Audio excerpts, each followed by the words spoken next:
Hadi ileri ver. Hadi biraz ileri ver. Allah'tan hiç gelsin.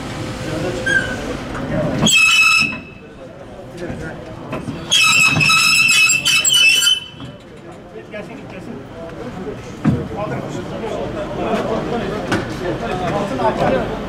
Cenazeyi takip eden şoförler, dinleyin şoförler. Sessiz olun. Feribota bir feribat ayarlanmış, dörtlerinizi yakacaksınız. Orada 155. Polis bizi feribota ayrıca götürecek. Acele etmiyoruz. Kontrollü bir şekilde feribota bineceğiz. Tamam. Bir hafta önce bir kayıp hadisesi sonrası maalesef bugün biz canlı beklerken Allah-u Teala demek kendisi hakkında bu kadar takdir etmiştik.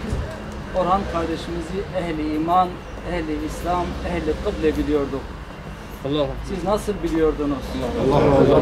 Gariban, mazlum, mustazaf bir kardeşimizdi.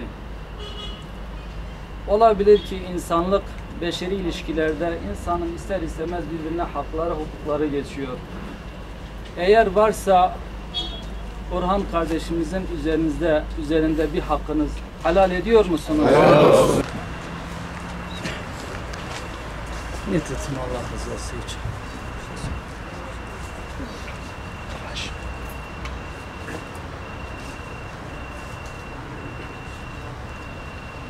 Allahu Ekber.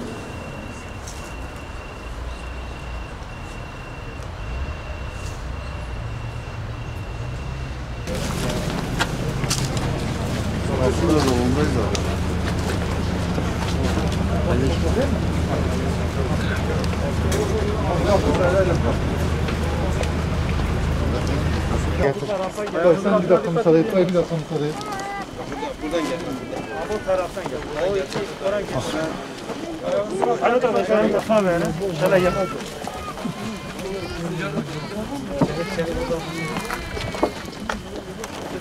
Şuraya koyalım. Sen olsun şuraya koy. Yok burası geniş. Orası dar.